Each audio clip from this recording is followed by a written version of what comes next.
Mia nonna l'ha sempre detto, ricordo che sei insieme al palcoscenico del teatro e ti è il vero attore.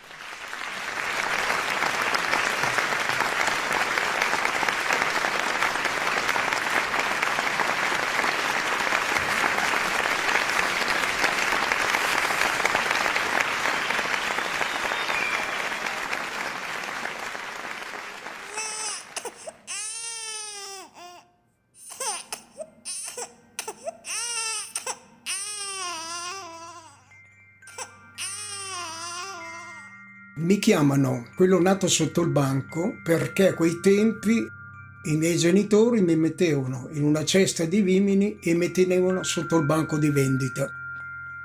I tempi erano quelli che erano tempi di vacche magre. In pratica sono cresciuto sotto il banco, le amicizie erano quelle dei figli degli ambulanti. Allora bastava poco, eravamo felici perché... E poi era bello, il mercato era molto bello, più di oggi. Tutti i giorni era un film diverso.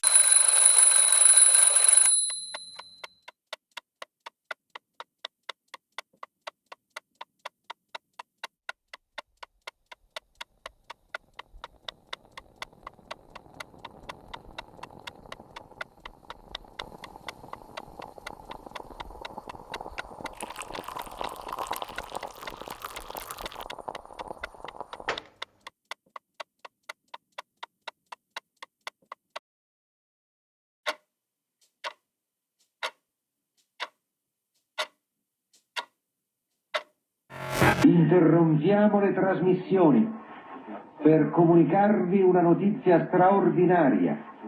Le forze armate tedesche si sono arrese agli anglo-americani. La guerra è finita. Ripeto, la guerra è finita.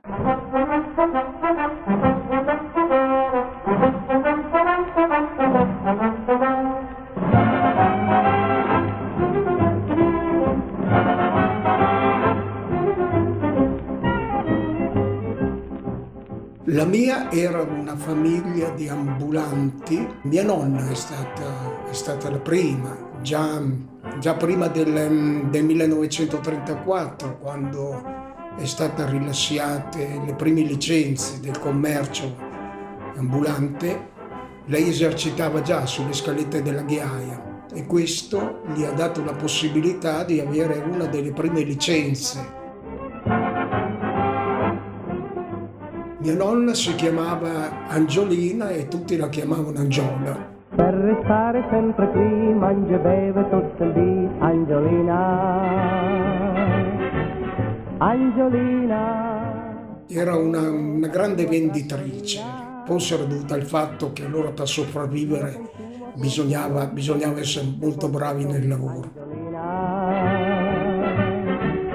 Angiolina, per stare con te in compagnia. Il mercato intanto durava tutto il giorno, e venivano posizionati dei carretti che ci stavano tutto il giorno, che però poi alla sera bisognava sgombrare l'aula e bisognava portarli al riparo. Angiolina, I love you.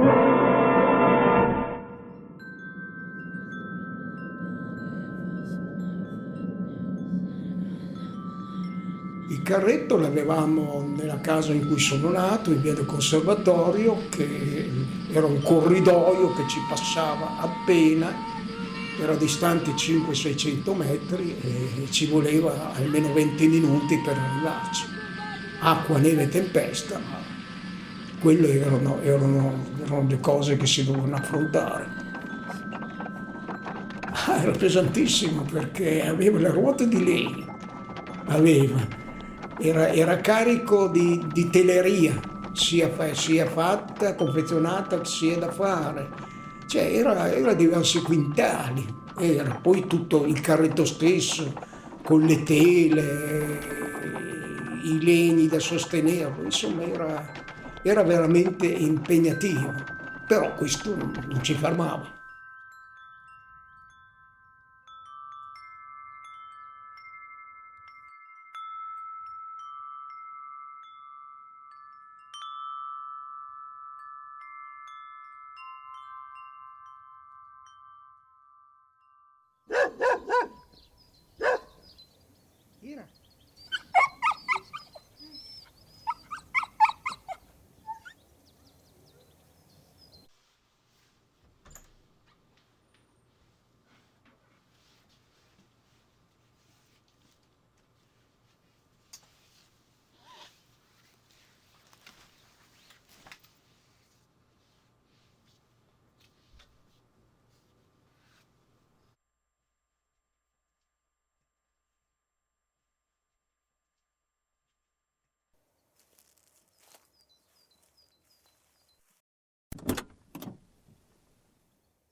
Io ho sempre fatto parte di quel mondo.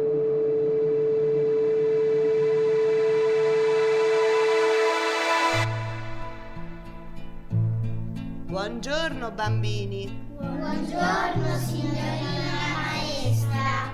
Borsari Michele. Presente. Campanini Luigi. Presente. Mio padre voleva che studiassi, ma a me la scuola non è mai piaciuta. Quintavalla Roberto. Quintavalla Roberto. Io a scuola non ho mai goduto perché, cioè, forse perché anche i miei compagni non erano quelli della scuola, i miei compagni erano quelli dei figli degli ambulanti, no? Non riuscivo a legare, non sopportavo proprio la scuola. Io sono riuscito a fare un anno, il primo anno delle medie, sono riuscito a fare 112 giorni di fogone, si chiama. Allora, quando pioveva andavo in Cittadella, che è un posto sempre qui a Parma, perché c'era il tetto coperto con la cartella piena di giornalini. E quando c'era il sole andavo in giardino pubblico.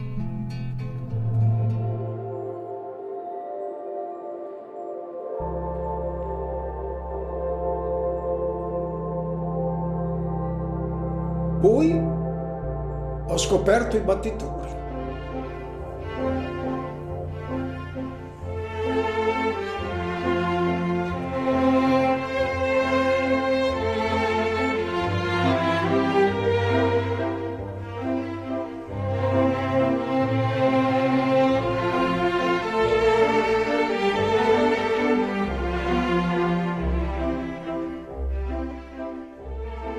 Ho sempre considerato questi battitori dei grandi artisti ed esercitavano davanti al Teatro Regio.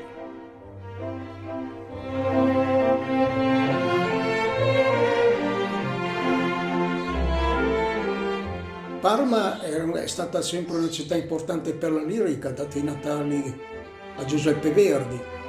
Il Regio era sempre pieno di gente, però i giorni di mercato il vero spettacolo era sul selciato del teatro.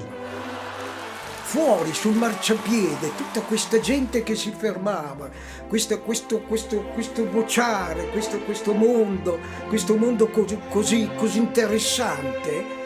Altro che teatro, che per me, dico, non c'è niente di più bello di questo. Mi divertivo più che andare al cinema, cioè. Signore e signori, accorrete tutti ad assistere a uno spettacolo che vi lascerà letteralmente senza fiato. Tra i battitori ce n'era qualcuno che era eccezionale, insomma, ricordo Fedele. Fedele è stato uno dei più grandi venditori che abbiamo avuto in Italia. Aveva una valigia di cartone che posizionava su due asse e un cavalletto, cominciava a dare dei colpetti su questa valigia. Il coperchio si muoveva e lui diceva: ma no, ma stai fermo, non uscire, te lo dico io quando è ora di uscire. A un colpo più deciso la valigia si apriva e usciva un grosso serpente, un serpente pitone. Quando il pitone usciva lentamente, lui lo prendeva, lo allungava, se lo girava attorno al collo e era tutta una scena particolare per lo stupore di tutte queste persone che magari un serpente nella loro vita non l'avevano mai visto. Questo serpente che non finiva più di uscire e lui cominciava a raccontare, si inventava che vendeva dei boccettini con dentro della specie di crema, e a suo dire era questo grasso del serpente che curava qualsiasi male. Voglio dire, lui individuava fra le persone, riusciva a individuare il carattere più debole, gli si avvicinava e apriva il boccettino e con la mano lo massaggiava e gli diceva: c'hai mal di denti, con questo ti passa, hai visto?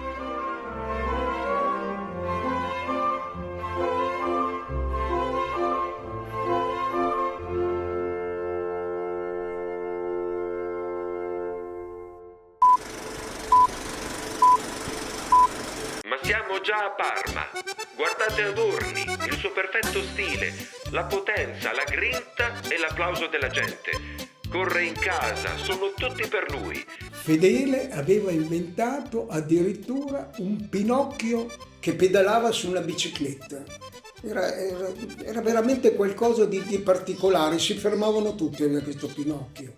Un giorno si è aggregato al Giro d'Italia, se l'è messo su una giardinetta, si fermava alla tappa qualche ora prima e mentre mostrava questo tipo di giocattolo, lui vendeva la cioccolata. Vendeva cioccolata, ne vendeva dei quintali, lui addirittura al pomeriggio si faceva mandare per treno, si faceva mandare i pacchi di questa cioccolata. Adorni è eccellente, stupendo. Vince lui da cronometro. La maglia rosa va a Vittorio Adorni.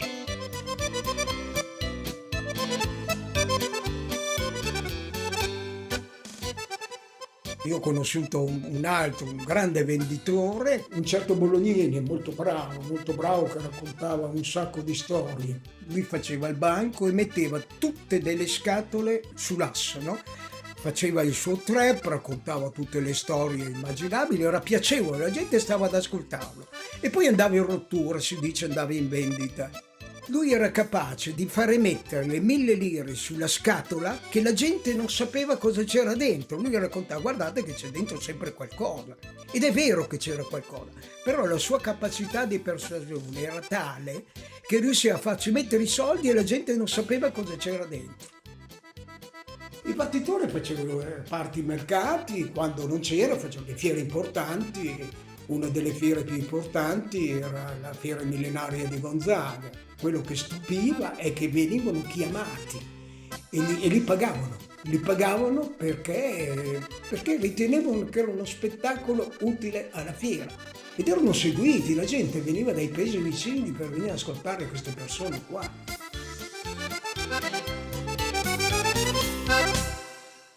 Quando ero bambino io ho sempre sognato di essere uno di loro.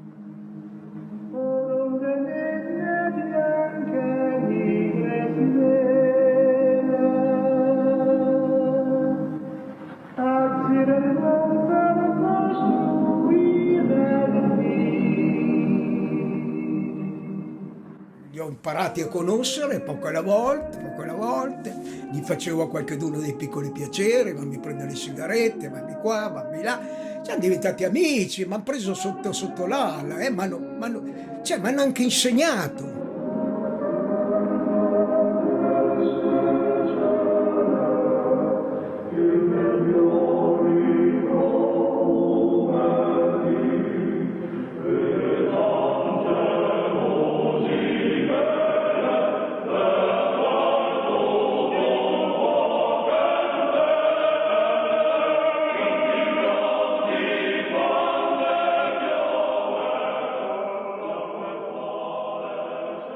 C'è stato uno di loro molto bravo che mi ha detto: ti voglio insegnare il mestiere. Benissimo, io comincio a lavorare e poi a un certo punto ti lascio lo spazio. Io subito ero ero preoccupato, avevo paura, non so, ma come farò? Questo qua mucchia un secco di gente, se comincio a parlare io scappano tutti.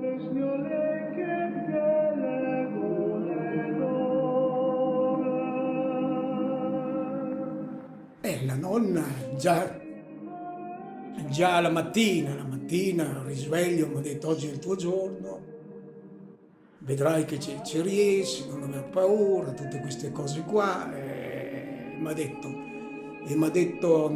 detto in dialetto, mi ha detto: ricordo che sei in teatro, che significa ricordati che sei sul palcoscenico del teatro.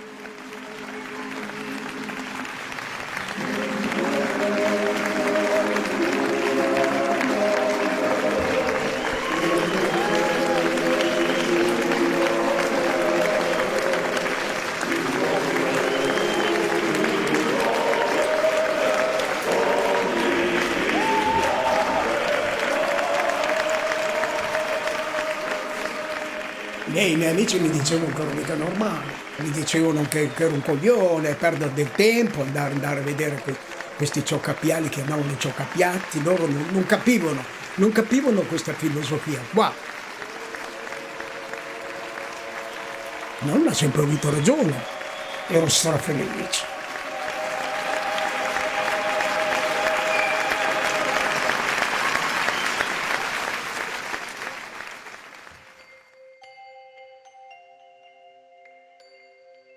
I giorni di mercato per me erano sacri, io dovevo andare lì, marinavo la scuola ma io ero lì, ero sempre lì, tant'è che si chiedevano di chi ero figlio.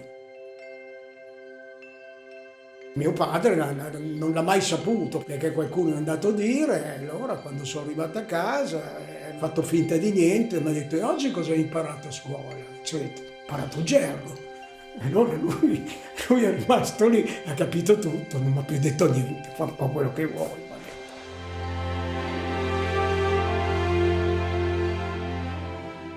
Fra i battitori esisteva una cosa importante che non si poteva non conoscere, ed è il gergo.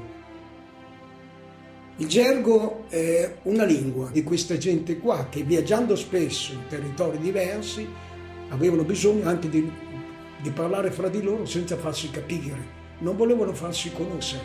Se uno non conosceva il gergo non era ben visto, era incomprensibile alle altre persone. Per dare un esempio, quando si chiedeva l'ora a una qualche persona, gli si diceva: guarda il boccolo, che sarebbe poi l'orologio.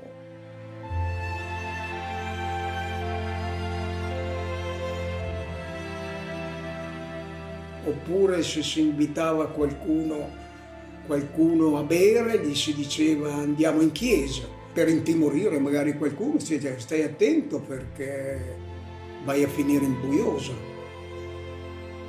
Si poteva dire qualsiasi cosa ed era ricca, molto ricca di parole. A me aveva affascinato anche questa e ho cercato sempre di capire e di impararla.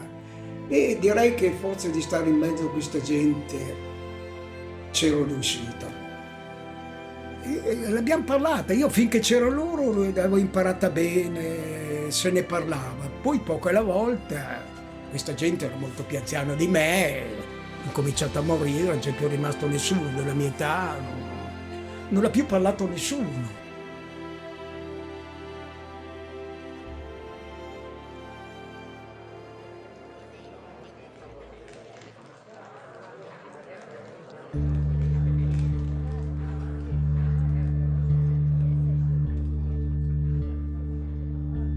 È finito.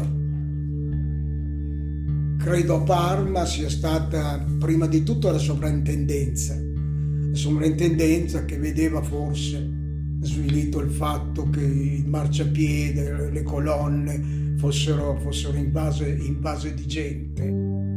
Probabilmente a volte davano fastidio, sì, è vero, si parlava a voce alta, qualcuno aveva il microfono, ma più che il fastidio era l'invidia degli altri operatori, perché vedevano sempre questi personaggi pieni di pubblico e loro, perché quando arrivava un battitore, ma per l'amor di Dio, ma non mettermi vicino, c'era addirittura chi gli offriva il pranzo, dire però mettiti da un'altra parte, perché voglio dire, è la verità, non è che gli rubavi niente, però gli distruggevi la clientela e vendevano solo loro, oppure anche se non vendevano la gente era ferma davanti a loro.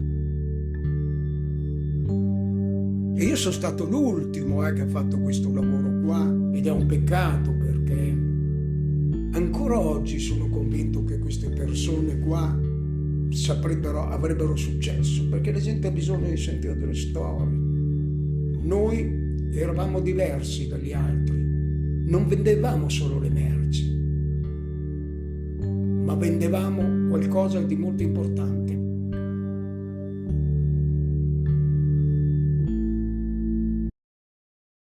Vendevamo le parole.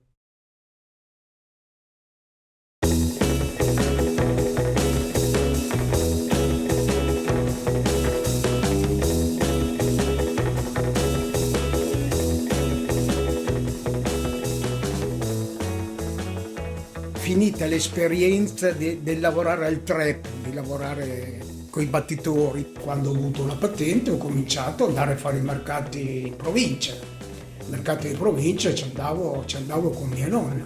In uno dei mercati che ci dava soddisfazione era Busseto che è un paese a provincia di Parma, un paese importante. E dopo circa un paio di mesi che ci andavamo, il vicino di banco, a confidenza con la mia nonna, gli dice che se vuole veramente lavorare di più doveva presentarsi alle 3 del mattino, non più alle 7.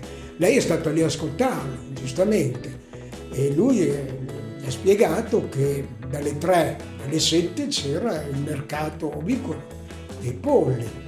E c'era molta gente che veniva, che comprava e spendevano, e compravano in mercato, gente che poi non veniva negli orari normali. Facevano 2 mercati in questo modo. E fatto sta che mi ci ha fatto andare una volta alle 3, immaginate, vuol dire partire da Parma alle 2:30 per andare alle 3 a montare un banco che c'era tutto il mercato. Ed è vero, si lavorava più quelle ore lì che no. Però è stato l'ultimo mercato che ho fatto, non ci sono più andato. E a questo punto mi sono deciso, ho fatto la cattiveria più grossa. Niente, mi sono deciso di lasciare la casa.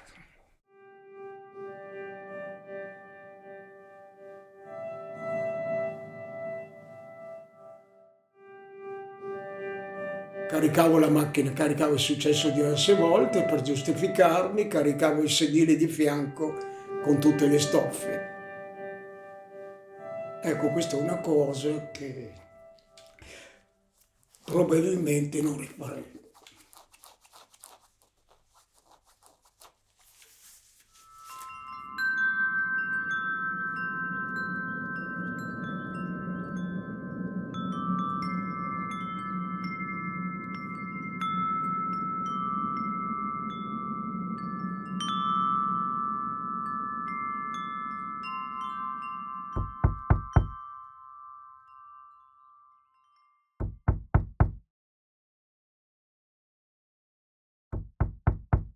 Signori, chi è di scena? Chi è di scena, signori?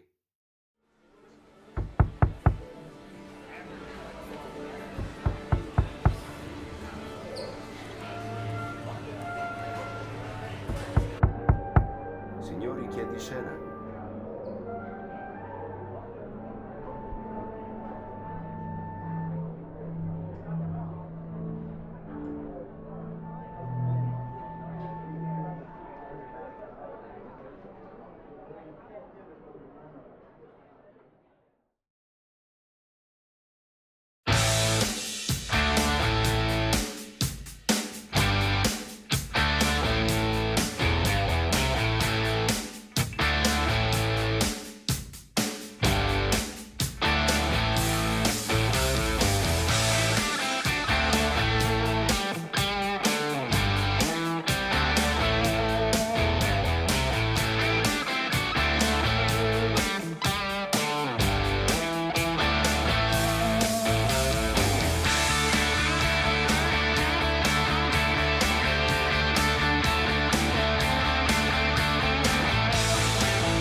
Dopo ho cominciato da solo, ho cominciato a non fare più certi mercati di paese, a fare i mercati di città. Dopo pochi anni mi sono sposato, ho cominciato ad andare, poi ho avuto anche l'aiuto di mia moglie. Mia moglie lavorava con me, ha fatto degli anni, mia moglie, io mi sono sposato giovanissimo, ho avuto una figlia da giovane, abbiamo avuto la fortuna che sua madre ci teneva la bambina e lei veniva a lavorare con me.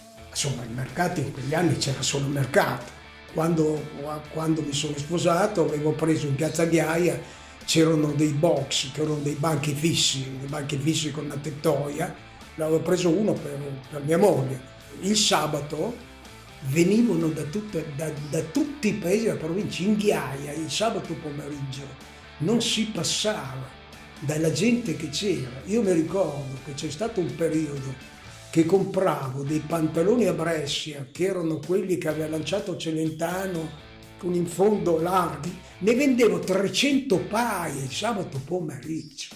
Era una roba incredibile, dalla gente che c'era, ma non c'erano i supermercati, c'era pochi negozi, poi i negozi allora erano più indietro degli ambulanti. L'ambulante era più sveglio, l'ambulante se c'era un prodotto che andava, lo andava a cercare, lo andava a prendere, il negozio ci arrivava dopo, veniva a copiare dagli ambulanti.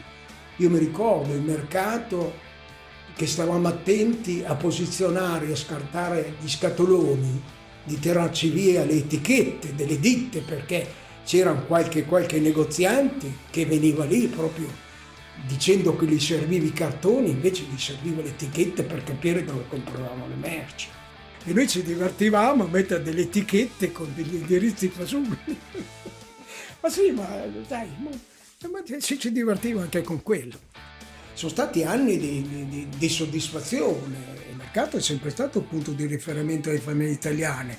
Prima perché offriva dei prodotti validi, c'era di tutto, trovavi di tutto. In mercato prima trovavi tutto quello che serviva lo trovavi in mercato. In questo clima di falsi estremismi, i lavoratori comprendono chiaramente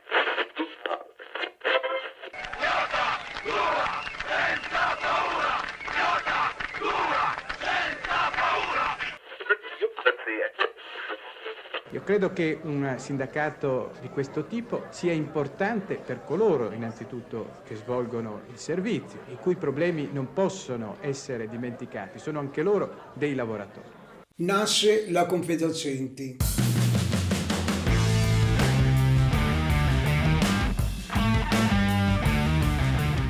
Ed è fondata da 4 sindacati importanti, quello del commercio ambulante, che allora si chiamava ANVAT con la D, dai benzinai, dagli agenti di commercio e dal settore alimentare.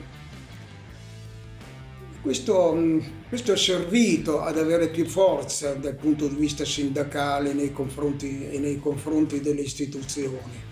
Allora, per esempio, non esistevano graduatorie o diritti. Comunque è sempre stata tribulata la storia del commercio ambulante, sempre stata tribulata. Eravamo iscritti nel registro della polizia, eravamo iscritti gli ambulanti perché la licenza è nata nel regime fascista proprio per un controllo.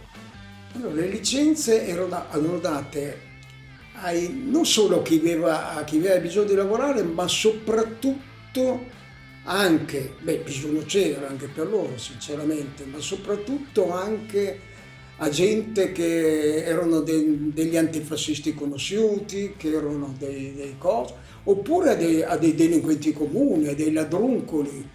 E a questo punto se il comune glielo dava ci pensava il prefetto, insomma era tutto un modo. La licenza ambulante è sempre stata intesa dall'inizio in modo particolare per controllare la gente.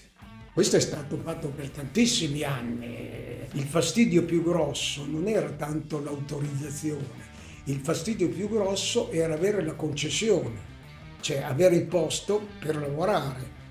Perché la concessione, l'autorizzazione ti serve per vendere, però se non c'hai poi il posto, per avere i posti poi, allora c'erano 2 modi, o la politica o il vigile. Il vigile se ti prendeva in buona, ti dava il posteggio, diversamente non te lo dava. A Parma è successo un fatto importante, è stato istituito il primo in Italia un bando pubblico per l'assegnazione dei posteggi, a secondo dei criteri. Ed è stato un fatto importante perché l'ha voluto l'ANVAD, siamo riusciti con l'ANVAD a fare questo tipo di lavoro. E da quel momento le cose si sono normalizzate, insomma, perché diversamente tu ti presentavi, andavi in un paese e se il vigile non ti godeva mica, non ti dava il posto. Parma lì ha fatto la scuola. Erano tempi difficili, perché non c'era diritti. Poi quando ci sono state delle associazioni hanno cercato di mettere un po' d'ordine.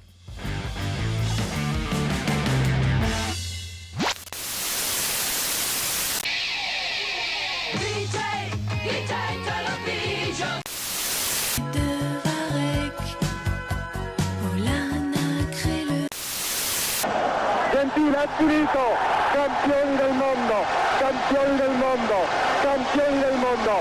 L'Italia ha vinto la finale battendo la Germania per 3-1.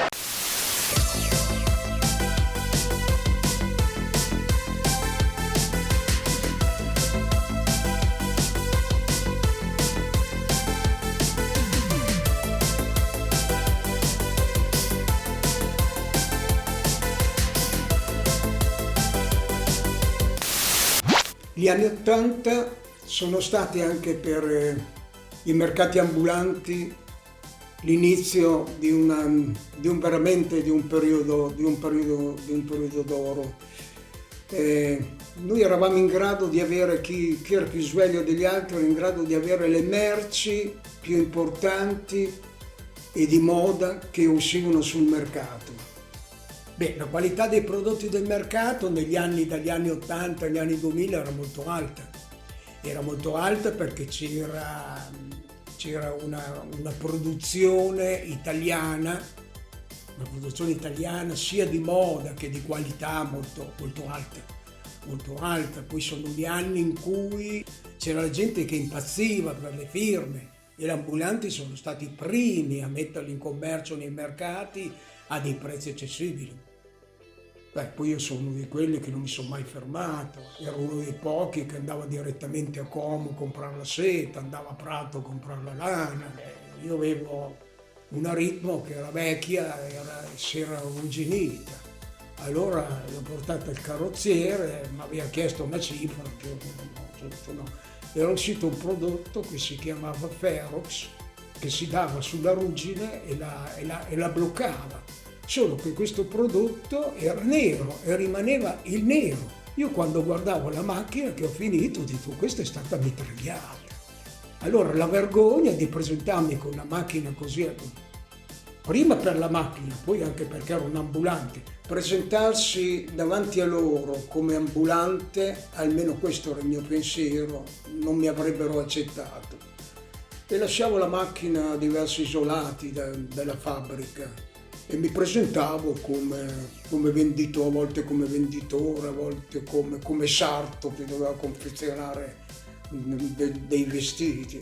Insomma, comunque ero riuscito in un certo modo ad entrare in alcune delle fabbriche più importanti delle setterie. La soddisfazione però mia è stata a riuscire a entrare in certi posti. A Prato erano diversi, a Prato bastava che ci andassi là coi soldi, che fregava mica niente cosa facevi della roba. A Como no, perché a Como gli ambulanti non mi servivano mica, non ne volevano. Se vuoi, a loro non gli interessava servire gli ambulanti, avevano dei prodotti firmati, per loro era un modo di sminuire il prodotto, insomma. Non gli interessava, cosa vuoi che gli interessava se andassi su con 1 milione di lire, a quella gente lì non ne fregava mica niente. E allora riuscire a entrare in quelle ditte lì, più era la prima volta, la seconda volta ci portavi i 3 kg di formaggio, la volta dopo ci portavi il prosciutto, cosa mi hai portato stavolta? Prima di dire cosa vuoi. quando andavo, io portavo a casa delle cose che la gente in mercato non aveva mai visto, ed è cominciato ad arrivare anche della bella gente. Noi siamo stati i primi a portare le cose firmate in mercato a dei prezzi accessibili. E allora, sai, diventa tutto facile, tutto piacevole, lavorare in quel modo qua. Quando la gente ti aspetta, che arrivi in mercato, ti aspetta, la gente ti chiama. Io mi ricordo che arrivavo in piazza alle 7, c'era già qualcuno che diceva, ma allora, quando è che mette fuori? Io per esempio a quei tempi, con l'aiuto di mia figlia, eravamo arrivati a fare 13 mercati settimanali. Lei ha cominciato a lavorare a 14 anni con me, prendeva i suoi soldini e gli piaceva, era libera, poi alla fine è un lavoro che ti impegna poche ore alla mattina e poi era libera. Diciamo che negli anni 80 si è cominciato a vedere veramente delle cose importanti nei mercati, della bella gente. Poi si è andata avanti, diciamo fino agli anni 2000, 2005, funzionava bene.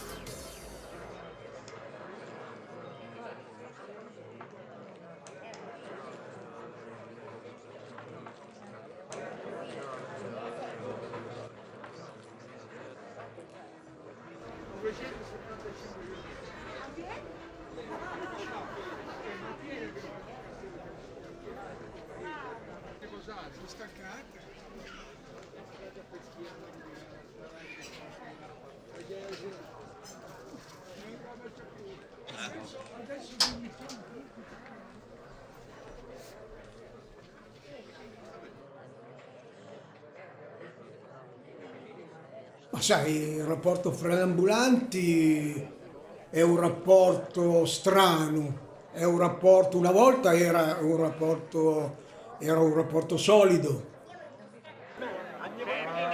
erano nervosi.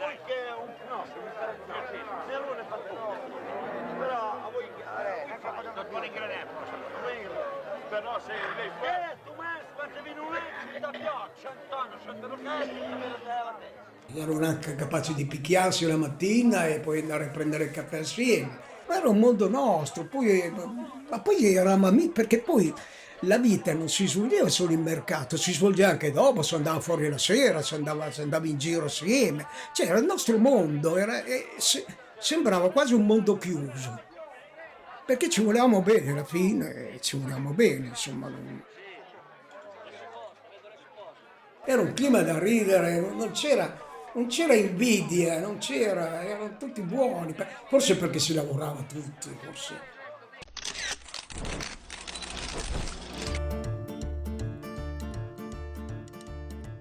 La tecnica di vendita, ognuno aveva il suo repertorio, c'era la tecnica normale che riuscivi a ingolosire la gente dicendogli che c'era il regalo, che le prime 3 persone che si presentavano, che alzavano la mano, gli regalavi un prodotto. Però quella insomma era l'ultima spiaggia, perché regalare era sempre un costo. Allora si cercava di inventare la storia, si cercava di inventare quello che è successo, si erano informati, non lo so, che la sera prima nella strada Garibaldi era morta una persona perché era in bicicletta, l'hanno travolto con un'auto e poi la condivano, questo era senza patente, sono arrivate le forze dell'ordine, lo hanno portato in galera. Insomma, delle vere, ognuno aveva le sue cose, non esisteva una tecnica precisa. Perché il problema di vendere, il primo problema di vendere era quello di fermare la gente, era quello di illustrare la merce. Ognuno si inventava, ognuno aveva un modo suo per fare. Io mi ricordo che io avevo una frase che funzionava sempre. A un certo punto, quando la gente non si avvicinava, io gridavo: chi ha perso un bambino? Ecco, allora tutti: come un bambino? Ma dov'è? Ma c'era qui prima, c'era la signora, piangeva, non lo so, e la gente si avvicinava al banco: ma com'è? Ecco, quel momento tu dovevi essere in grado di riuscire a illustrare quello che vendevi, e quasi sempre funzionava, perché poi la gente quando era lì. quello è il trap, cercare di fermare la gente, di farla avvicinare al banco. Una delle tecniche di vendita più importanti era quello, il venditore si metteva d'accordo con un personaggio che si confondeva tra la folla ed il suo nome era chiamato Saraffo. Quando il venditore, dopo aver illustrato la merce, capiva che la gente era pronta per comprare ma nessuno aveva il coraggio di essere il primo, interveniva questo personaggio alzandosi e dicendo a me il prodotto, l'ho già comprato, roba che va bene. E questa era una tecnica che si usava dappertutto, ma direi ancora oggi si usa, perché non si usa la parola saraffo, ma si usa qualcuno che ti viene accanto al banco e comincia a toccare l'agenda, la merce, e a quel punto crea l'attenzione delle altre persone. Bisogna riuscire a tenerle accanto al banco. Infatti io quello che ho sempre detto a mia figlia, per esempio, non aveva fretta a vendere. Cioè, non correre per dargli e per fargli la vendita subito, lascialo stare, contagli qualcosa, fallo guardare le merci, perché più c'hai gente più ne viene.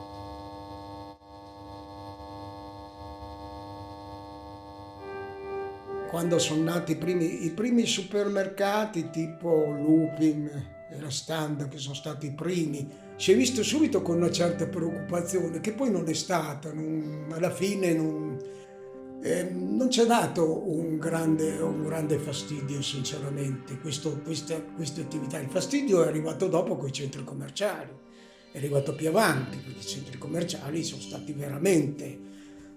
perché la loro gestione attenta, professionale di molti, insomma, è stato lì, c'è stato comunque, se la botta si è sentita, perché la gente ci va, anche se non ci va a comprare, ci va per curiosità, e se va lì non viene in mercato. Poi il vantaggio che hanno è che sono chiusi, sono coperti, l'intemperie. Da noi il mercato è un problema. Noi perdiamo decine di giornate all'anno, anche chi tenta di andare con certe condizioni meteorologiche non ne vale più la pena, insomma. Invece la vendita online è una vendita pesante. Io conosco della gente che compra solo lì, vede in giro i camion, anche in questo paese che è piccolo, vedi un continuo di questi camion. E quello mi preoccupa di più, perché io vedo pochi giovani in mercato. Ormai le vendite si fanno in quel modo lì.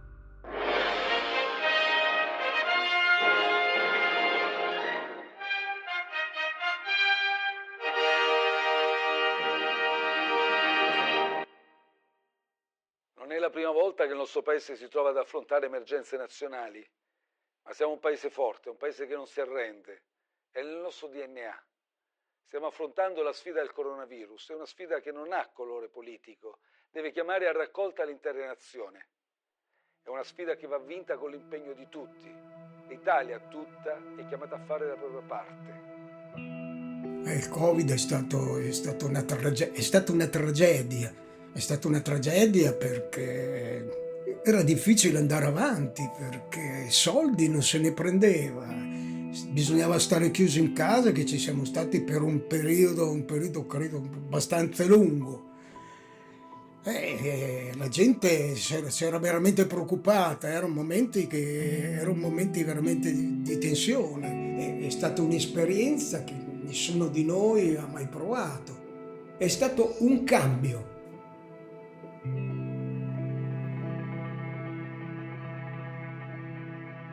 Mio padre, quando apriva il suo magazzino, lo vedevi che sorrideva, era soddisfatto. Oh, là, guarda quanta roba abbiamo.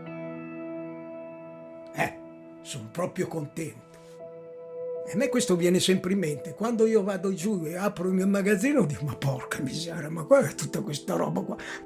Ma cosa ne faccio di tutta questa roba? Ma come farò mai a venderla? Poi del magazzino ho fatto un sogno. Mi è venuto a trovare Mefisto. No? Mi ha detto, oh, qui ho da andare, devi venire con me. E io sono rimasto un po' lì e gli ho detto, pensa cosa gli ho detto. Gli ho detto, ascolta, lasciami finire il magazzino. E lui, va bene, forse non l'ha visto, mi ci vuole 200 anni.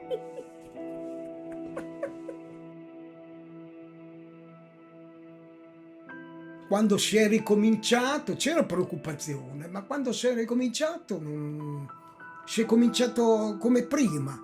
Cioè la gente rispondeva, la gente forse perché per tutto quel tempo non ha potuto fare niente, la gente rispondeva.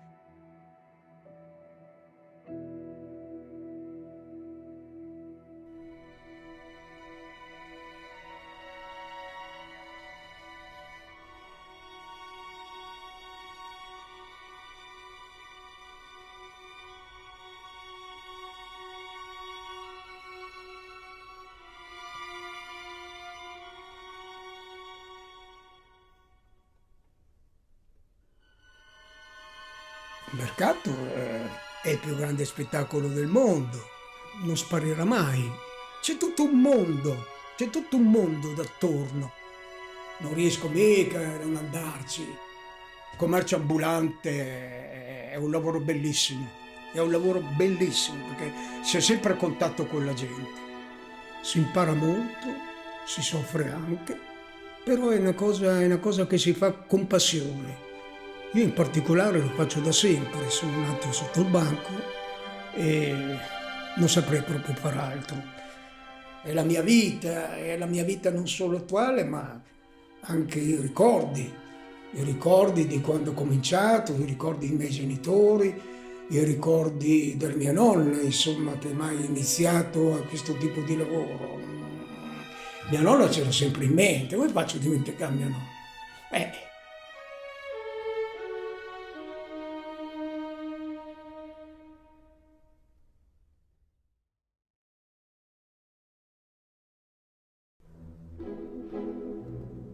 Mi chiamo Roberto Quintavalla e tutti mi chiamano Quinto e sono un venditore ambulante. E il mercato è sempre stata la mia vita e lo sarà sempre.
Per restare sempre qui, mangia e beve tutto il dì,